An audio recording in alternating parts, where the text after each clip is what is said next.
update from our overnight session here at the Emergency Operations Center and give you an update on the situation in and around the county.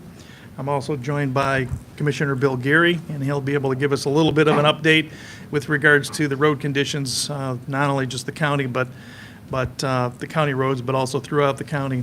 It was a relatively quiet night for everybody, and EMS calls, fire calls seemed to be, the volume was way down. Didn't seem to be any major issues with regards to that. We did have a few minor accidents and a number of vehicles that were stuck throughout the course of the night, and we're still working throughout the different agencies to resolve those. But we do want to express our sincere appreciation to the residents of Erie County, who for the most part heeded the warning that we had out there to stay off of the roads. They took our advice and the travel ban, and we really think that that is a major reason why things are getting up to speed, and in some areas almost back to normal because of that. They stayed off the roads, and we want to thank not only them but also the media for assisting us to getting that message out there. Latest reports from the National Weather Service will dovetail into some of the changes that we're going to make with regards to our driving bans. I just want to remind everybody that there is a lake effect warning still in effect. So this thing is still moving. It's not, even though you might not have snow in your area, you could, but there is still a winter storm watch for southern Erie and Chautauqua County. There's also a gale watch for both Lakes Erie and Ontario, so that's something else relatively new that's popped up into the equation. So looks like we could have some winds popping in our direction as well. Also want to mention the fact that there is still the extreme when it comes to the heavy snow. So that still is in that category. So we need to still take this serious. There are areas where it is snowing very heavily right now in Erie County. As a matter of fact, the National Weather Service, we got off the phone with them, they're still predicting that there are some areas that will have up to and maybe exceeding 48 inches by the time this is all done, when it wraps up sometime late on Sunday. So what we want to talk about now is based on the information that we have from the National Weather Service, having had the opportunity to consult with a number of different towns and villages and their elected officials, the county executive was involved in this decision too. We're going to keep the state of emergency in place for Erie County. We're going to continue to evaluate throughout the course of the day today. Maybe we'll have to go in tonight. We might have to go into tomorrow. But one thing we are going to change is effective at 6 a.m. We are going to change the travel ban to a travel advisory. Now, you'll see the maps up here, and we will provide those maps for you. The travel ban still exists in a number of communities throughout the county, but the travel advisory for the northernmost towns, including the city of Tonawanda, town of Tonawanda, Grand Island, Newstead, Clarence, Amherst, and you can take a look at that map there. This is based on reports that we've had not only from the Department of Public Works, but we had conversations with the National Weather Service. The lake effect snow band is going to move a little bit more in this direction, maybe as far as where we are right now, and then it's going to sit there. So we feel very comfortable that those communities that are to the north and around this map right here, and as I said, including City of Tonawanda, Town of Tonawanda, Grand Island, Newstead, Clarence, and Amherst, we're changing that to a travel advisory for those areas.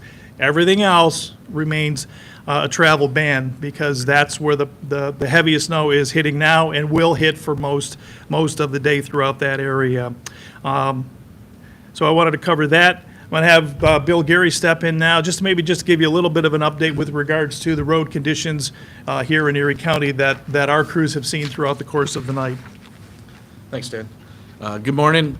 Like Dan said, with the public heat and everybody's warning, minimal traffic on the roads really gave all the Department of Public Works and all the municipalities, city and state, an opportunity to keep these roads very passable and open. As you get out this morning and get up, you'll probably see anywhere from 24 to 36 inches in some of the higher band areas. Our crews right now, we got about 35 trucks on. We're actually going to start adding on maybe a snow blower or two. We're running out of snow storage on some of the north-south routes coming into the city and some of the heavily areas where the bands are. We did see through most of the overnight period in the heavy bands 3+ inches of snow. So from Hamburg, Blaisdell area, there's over 24 inches of snow.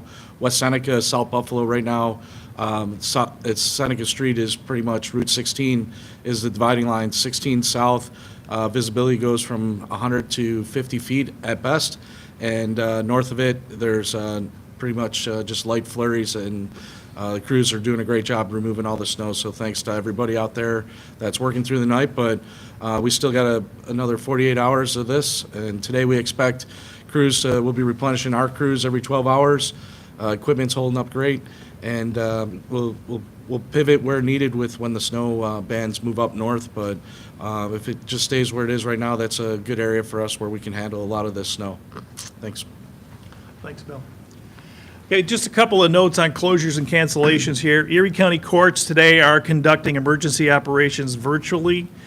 There is no NFTA bus service in Erie County today. However, Metro Rail will continue on its normal schedule. Erie County services are closed, but some social service functions will be offered by phone.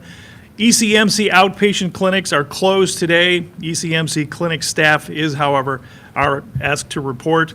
But if you have plans, appointments, something scheduled, just make sure you call ahead, because there are certain things, especially medical conditions and whatnot, that obviously you still need to address those appointments. Your doctors and those facilities will have more information with regards to that scheduling. Our safety message, I just want to remind everybody again that lake effect snow, this lake effect snow has a very, very high water content to it. It's very, very heavy and more likely to take down potentially branches and power lines. We do have some scattered power outages throughout Erie County, and we're told that the restoration on those should be relatively quick. We had a number of power outages last night that were in fact resolved quickly. The other thing too is the power comes down, you use your generators. We want to stress that so many people get severely ill and or die because they don't properly place their generators when they have the power outages. So I think we need to just address that. Also, we want to make sure that everybody looks out for their neighbors. Not everybody can take care of themselves. So you hopefully know your neighbor and check on them and make sure if they have some issues that you address that or get them the help that they need. And lastly, I want to thank all the public safety folks out there, law enforcement, police, dispatchers especially, who do a phenomenal job always, but especially during these conditions. The staff that was here, the staff that the state has at their regional operations center, all of the plow operators out there working their tails off overnight, and the cooperation that we've had with the state and all of our elected officials throughout this, and primarily those of you that stayed off the roads. This has been a huge success. We want to continue that. So just because maybe the snow was heavy in your area, now it's diminished just a little bit, it doesn't necessarily mean that it won't swing into that area again. So again, just heed the safety. We're still going to work our way through this all day today, probably through a part of tomorrow. The Emergency Operations Center will remain open for as long as we need it to. With that, I'll open up to any questions that you might have, and we will have more briefings throughout the course of the day. Great. Thank you.